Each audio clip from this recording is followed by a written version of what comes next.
Welcome back to the QoR swatching series in which I swatch the entire range of QoR. This is episode 10, and in this episode, I think arguably we have the most beautiful range of green colors that any brand has. Just this spread of colors is gorgeous. So let's see what colors we are going to be covering in this episode. We're going to be taking a look at Hooker's Green, which is made with PY150, PB60 and PR122.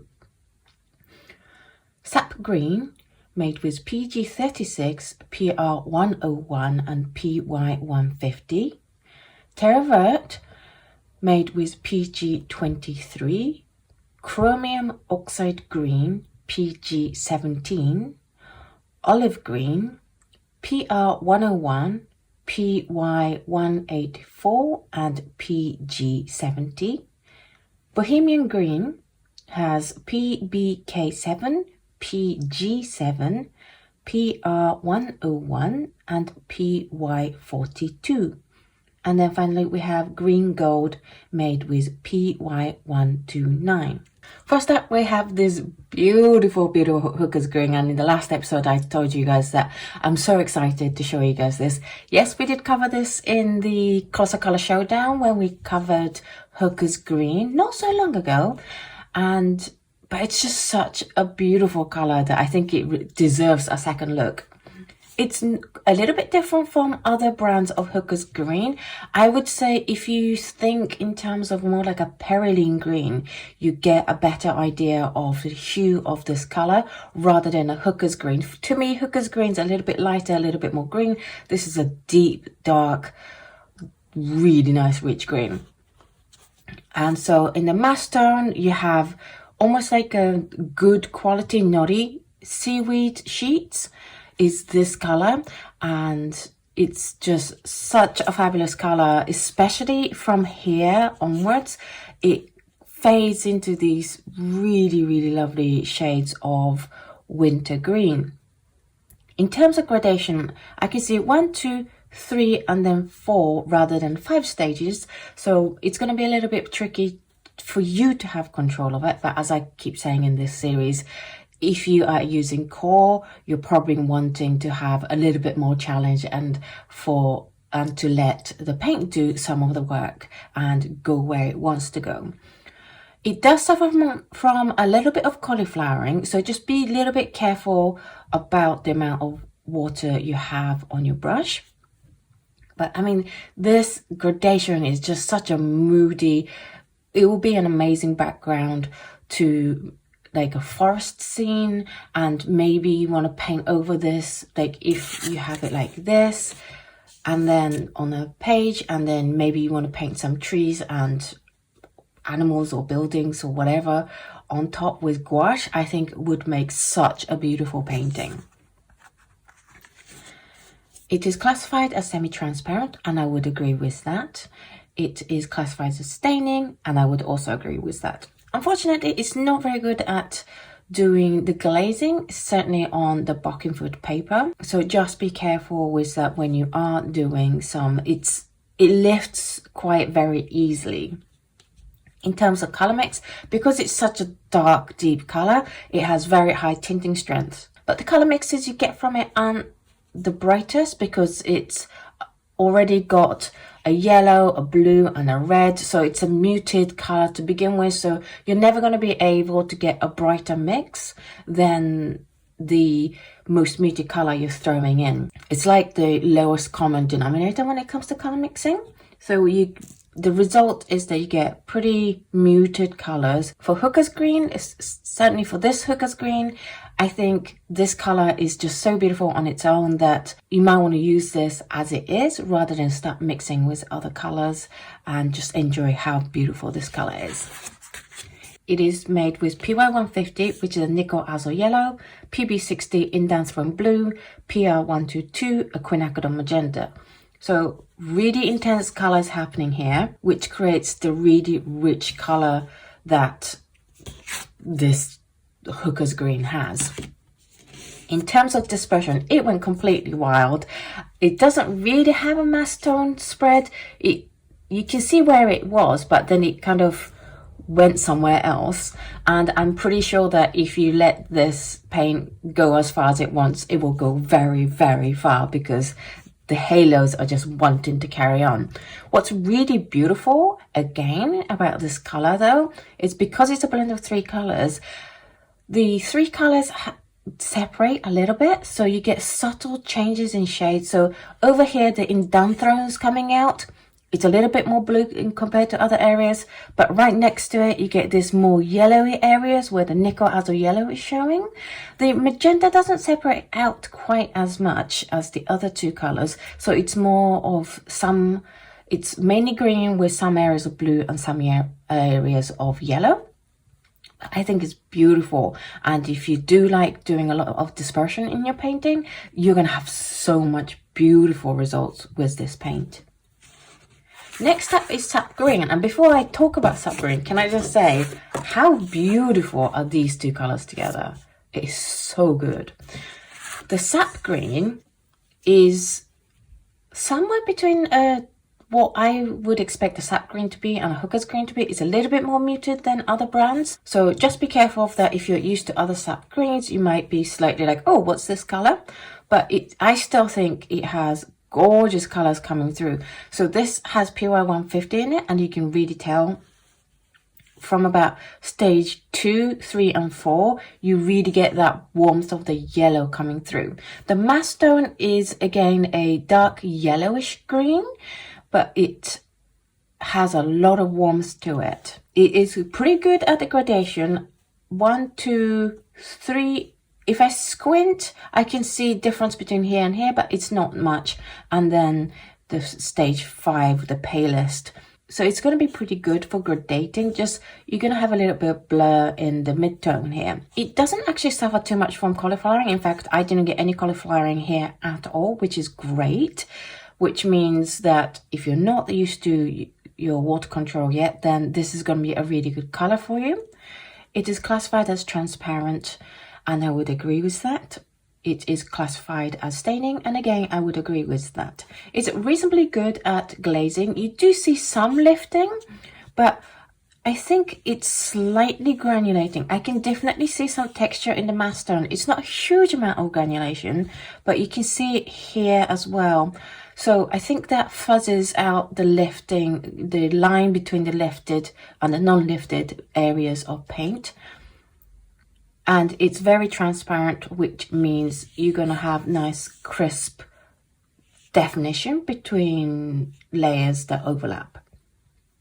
In terms of color mixes, it is high tinting strength, which means most colors are going to come out green or muted green or some shades of green. As you can see here, you have a lovely spring green here, and then you have a more muted, almost a brown, but not quite. It's still, it's like a dried leaf color, and then you get a more fresh green mixed with the phthalo blue. It is made with PG36, which is the phthalocyanine green yellow shade, and then PR101, that's the synthetic iron oxide red, and then the PY150 nickel azo yellow. So you got 2 really strong colors happening, which is what gives you the high tinting strengths and really intense colors here. In terms of dispersion, you get the mass tone, not so much, it's certainly nowhere near as much as the Hooker's Green. Then you have a much lighter halo, probably won't travel as much as the Hooker's Green. You can see that it didn't spread around here and here. So I would say like a medium amount of dispersion. Now let's take a look at Teravert, and this color is very soft, very pale, very gentle. It would do great in a low tinting strength palette with your cobalts. Delicate, soft green, and again, I think it would do great in a very soft landscape.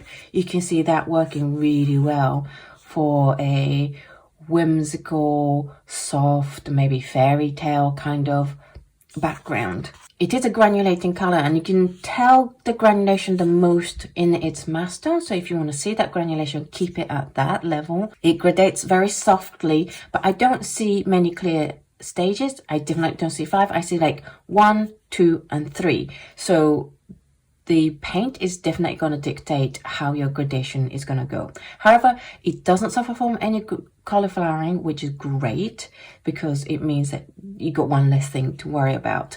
The mass stone, I would say it has green and a little bit of brown in it. I can see some hints of brown. Can you see that? There's patches of very subtle brown happening, which will be great for doing landscapes with, because then you already have that earthy tone coming through in your painting with just one color. In terms of transparency, it's classified as transparent. I would say it's semi-transparent. I definitely see some deposits on the black line, and it's classified as non-staining, and I would totally agree with this. It came up completely white on the first pass. So with the lifting test, I wet a clean brush, swipe it 3 times, tap it with a tissue. I do that twice more.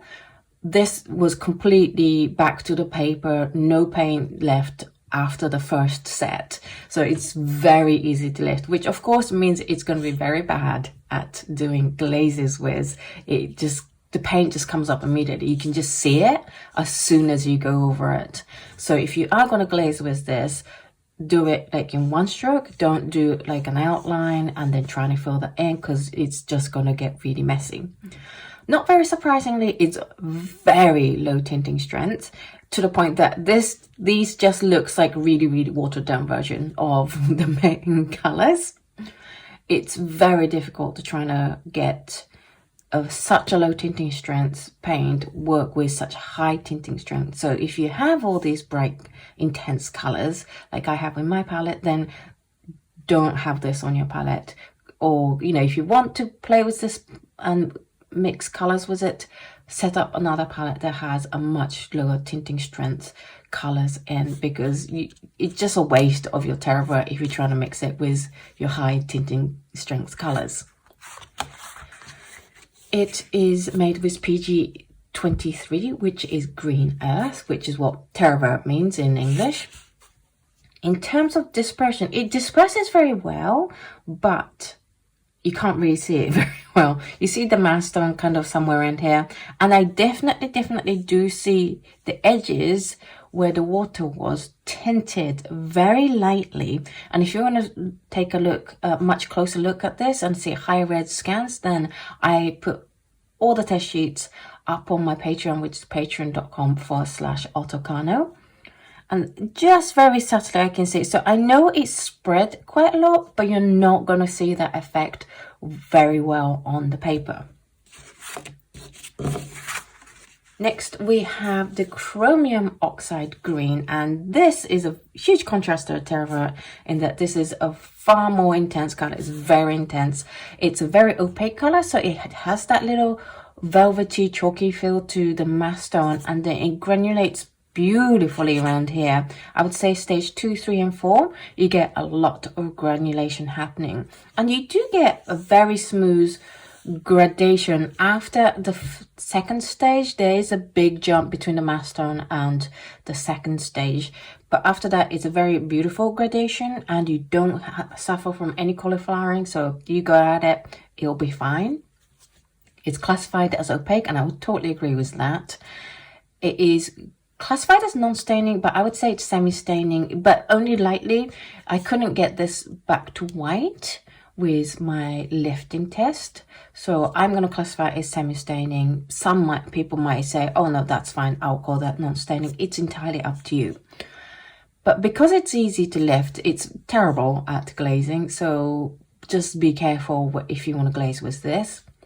It adds gorgeous texture to the colors you mix, especially with the Iridium. You really see the granulation, probably even more than you see on its own. This is granulating way more than it is over here.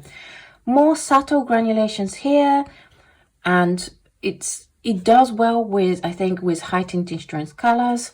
I think it holds its own up pretty well.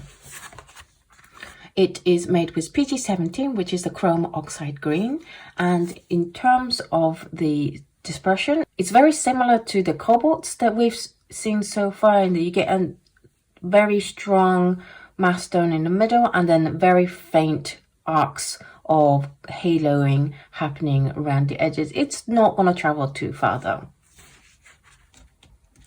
Then we have the olive green. Again, this is a gorgeous color, and I'd be like, okay, what's the difference between that and the Hooker's green? So let's just bring two similar colors back. So that is Hooker's green, sap green, and olive green. So when you put them next to each other, you can really see that the difference. This is the yellow one, this is the more blue one, and this is somewhere more in between. And it's got a lot of brown coming into this color mix. This is much more muted than the other two colors. And when I do this, it's almost black, that kind of dark green color, which as it gets lighter, I can see some of the color separating.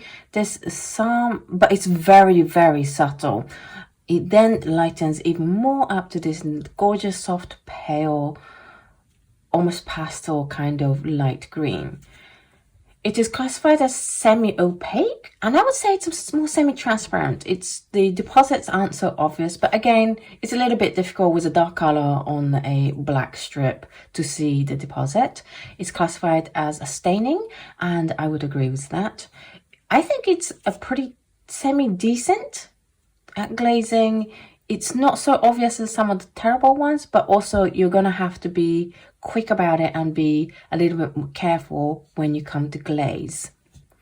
In terms of color mixes, it holds its own well with the high tinting strength ones. So I think I would say it's more higher tinting strengths than lower tinting strengths, and it creates these nice muted colors that will probably be quite versatile for people who do a lot of landscape painting.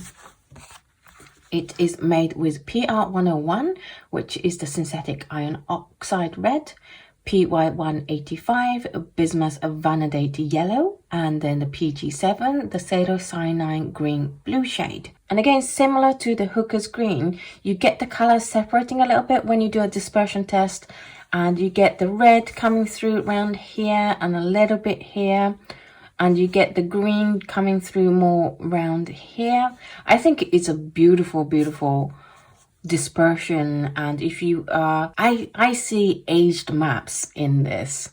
I think this would make a great background for like a treasure map or something like that, because you got that warmth of an old paper and you got the green of the land. That's what I see when I see this dispersion result. In terms of dispersion, how far it goes, I think it will go pretty far. This side certainly has gone all the way and it can carry on, but it has run out a little bit. Maybe the paper dried a little bit, like lifted on this side. It happens. I just think this is beautiful, and I've lost words because I'm like, oh, I can see so much detail, and I just want to go over this with like Pigma micron pen and start drawing little maps. Next we have the Bohemian green earth, and this is getting even more muted but a little bit lighter than the olive green. It is a granulating color, and you can really see the granulation in stage 1 and 2. Here I see stage 1, 2, 3, and then 4 and 5 are kind of melted together, but it means you're going to have quite good control. There's no big cut-offs of when the value drops off way more than what I would expect it to drop off. It also doesn't suffer from cauliflowering because it's a granulating color, which will make it easier for beginners to try this color. In terms of the hue itself as a Bohemian green earth, I think this is one of the most intense versions out there. Some of the Bohemian green earth can be quite pale and quite disappointing, whereas this is nice and strong. It is classified as semi-transparent, and I would agree with that, and it is classified as staining, and I would agree with that too. Thanks to the semi-transparency and good staining level, you actually get a good experience out of glazing with this. So go right ahead and glaze to your heart's content, because you're going to have a much easier time to do that with this green than any of the other green we've seen in this episode. I think it also makes a lovely palette in kind of more muted, whimsically kind of color palette. Certainly out of these three colors, it holds its own against these high tinting strength colors, but because it's nice and soft, I think it will do very well with the lower tinting strength colors as well. So it's very versatile, and I've seen illustrators use this kind of slightly muted but still quite bright kind of color palette. So if you're into making those kind of art, then this could be a good mother color for you.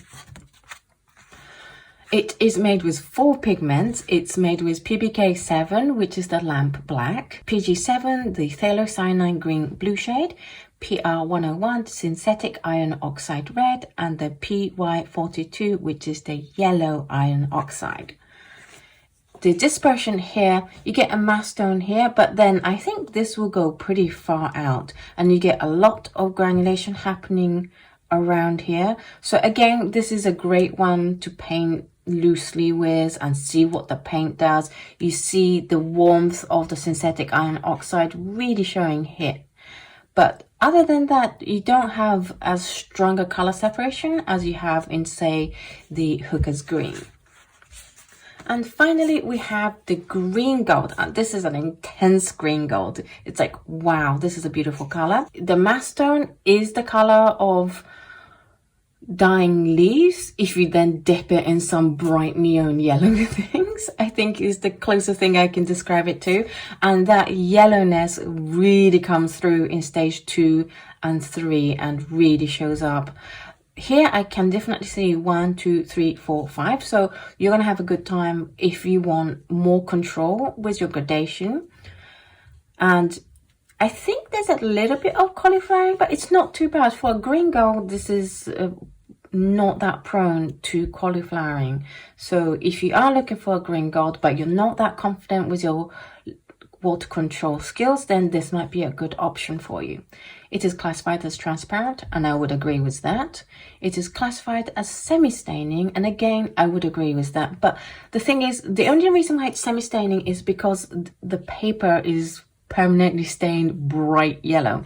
And I've actually seen some artists use this feature of a green gold, and rather than putting a separate highlight in, what they will do is paint it with green gold and lift some of the paint to bring out the brightness as the highlight, which I think is an amazing technique. It is good at glazing, but you will notice here as well as here that it's sometimes a little bit difficult to get an even layer of the mass tone. So just you have to be a bit more careful and figure out how you're going to get an even look first. Maybe not use quite so much water to get a good even layer if you're painting with the mass tone. In terms of color mixes, it holds up well to these high tinting strength colors. The Aurelian doesn't really do much. It just makes it a little bit lighter and a little bit more yellow. It mutes out the Cream Rose to be this hot cinnamony kind of color. And you can create a great, almost bright green with the Phthalo Blue yellow shade. It is made with PY129, which is the Argazine yellow, copper azomethine green. And in terms of dispersion, this will go very far. You get the mass tone here, and you get this gorgeous cauliflowering happening here that is quite effective. And then you can see the hairing going all the way. It will go quite far out if you let it. This month's dot card is the companion dot card to this series, and this month it's the Cool Colors by QoR.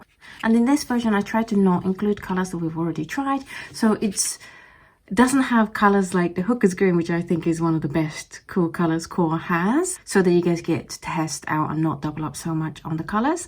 So we have the Prussian blue, ultramarine blue, cerulean blue, manganese blue, cobalt teal, viridian green, phthalo green, and olive green. If you like to try this dot card, and if you like to have this land on your doorstep, then all you have to do is head on over to patreon.com/Oto Kano and sign up to the appropriate tiers. So that's it for the second episode covering the greens of the QoR series. What did you think of these colors? Do let me know in the comments down below which one of these colors was your favorite. You might have more than one. Tell me all of them. If this video changed your mind about what you felt about these colors before, also do let me know, because I'm always really interested in how seeing the swatches changes people's mind on how they feel about a color. Thank you so much to QoR for sending me these paints so that I can swatch them for you guys. And if you want to buy any of these colors, then I have links down below for you that you can use to find where you can buy these. Thank you so much for watching this video. Next episode is the pale neutral, so do look forward to that next week, and I will see you guys in the next episode. Bye.